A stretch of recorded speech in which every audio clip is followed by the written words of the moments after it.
What's going on, guys? JSGC here, and we are here for another Manchester City video. Just wanted to say before we crack on with this video, if you could help support my channel, help my channel grow, make sure that you have subscribed if you haven't already. We're aiming for 2,000 subscribers before the end of the year, so it would be ace if we could hit that ASAP. So if you could help me out, subscribe and put your notifications on. We're going to crack on with this preview. So we've got a game with Brighton now. So we've got that on Saturday, 3 o'clock. I think it's the last of our 3 o'clock till after the international break. We've got a match against Hoffenheim in the Champions League away from home coming up. We lost to Lyon, obviously, so we're needing a positive result in that game. And then we've got Liverpool at Anfield. But before we start thinking about that, we've got to be thinking about this game. And so I'm thinking that Man City have to put out a strong side for this game. But obviously, you got to take into account we had the League Cup game on Tuesday. We've got a game in the Champions League on Tuesday, and we've also got a huge game at Anfield as well, coming up against two sides that you probably expected to finish first and second, if we're being completely honest, in the Premier League. So they're huge games coming up. So this is the game where you feel like if Man City wanted to rest one or two legs, then they could. Brighton have got some injuries. We're going to get round to that in a bit. So we're going to start off first with Manchester City. I'm going to put my team prediction and I'll talk you through that. So I've gone for Ederson in goal. I've gone for Kyle Walker at right back, Vincent Kompany and Laporte as the centre backs. I've gone for Zinchenko. I'll talk about that in a moment at left back.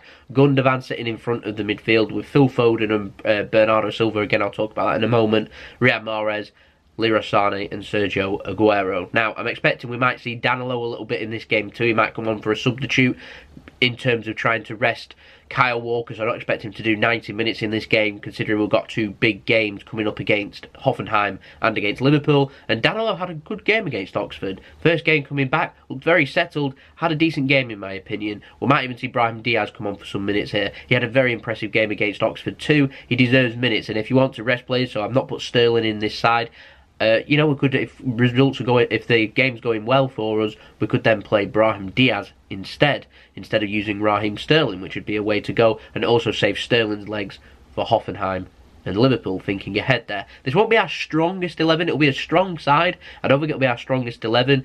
Like I said, we've got a big game in the Champions League, so players like David Silva that played in the last game, Otamendi, John Stones, these players might get rested. Gundogan didn't start in the last game, so I'm expecting him to start in this game, and if he doesn't start in this game, then he'll be starting alongside, I think, Fernandinho going into the match at Hoffenheim. You might think, oh no, not Gundogan, but Gundogan and Fernandinho, when they played alongside each other last week, played very well. So I'm expecting there to be a full squad rotation, and I've gone for Phil Foden in the middle, purely because Phil Foden is an exceptional player. He had a great game against Oxford, and with De Bruyne being injured, and he was playing how De Bruyne likes to play, I'd start him, particularly in this game. What's he got to lose? I mean, he's had a great game. Give him confidence. Give him trust. Put trust in him, Pep. Let him have the start in this game, in a Premier League game against Brighton, in a game that you're thinking that we must win to put pressure on the top at Liverpool going into the match at Anfield. Give Foden a chance. That's my opinion. I see no reason why he can't start. It gives David Silva a rest. It allows us to bring Bernardo Silva back into the side. It then also allows Fernandinho to have a rest if we want to go with Gundogan, or allow Gundogan to have a full week's rest going into the two matches in the Champions League and at Anfield. So yeah, I'd do that. I don't see any reason why not. I've gone for Zinchenko at left back because I was expecting Mendy to be back for this game, but I don't think he is. I've not really seen anything alongside Mendy. I've done this video, recorded it before Man City's announced their team news though, with Pep's press conference, so I don't know how fit Mendy is. But considering Mendy's not played now for a couple of weeks, even if he is starting to return, I'd be saving him, if I'm honest. We've got big games coming up. Hoffenheim I think he'd be perfect for. I'm not too sure he'd be perfect at Anfield, but he might play a decent cameo off the bench, bringing him back, easing him back into it. He's got a bruised metatarsal. We've got no Kevin De Bruyne. We've got no Claudio Bravo either. So yeah, I think that's a fairly decent side. I just went for Riyad Mahrez in there because I feel like Riyad Mahrez starting game after game after game allows a perfect chance for players like Sterling and Sané not to start every single game and letting them burn out early into the season. So yeah, full squad rotation there. For Brighton, I said I'd talk about them. For Brighton, there's always a danger. By the way, I didn't mention Fabian Delph then because I'm expecting Fabian Delph again to be given a rest. I see no reason why Fabian Delph should start this game if we've not got Mendy back for the next week or so, which I'm, again, not expecting.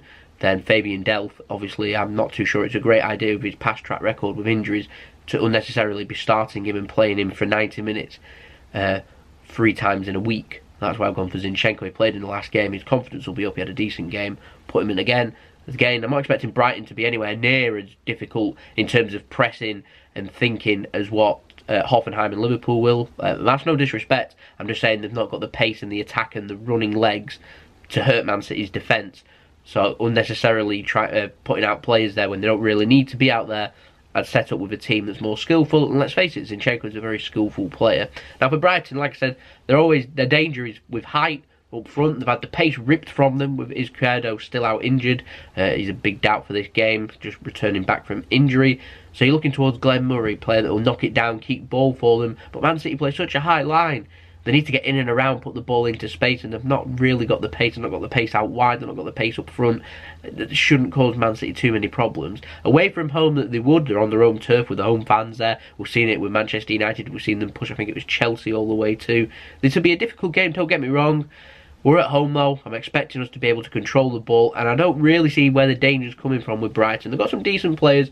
Pascal Gross, but apparently he's out injured. So there's one little bit of the outlet there. I mean, Dunk's decent at the back. They've got Dale Stevens, who again is out injured, looking a bit depleted in my opinion. So it leaves players like Knockout out wide, who, skillful player, decent players, yes. Quick, no. And the one way to hurt Manchester City is to run at them. You'll see it at Anfield next week. You watch how quick Liverpool will be when Man City make a mistake. I could accuse Oxford of not doing it enough. They had some pace up front, but they never pushed hard enough to run at Manchester City. That's what you need to do.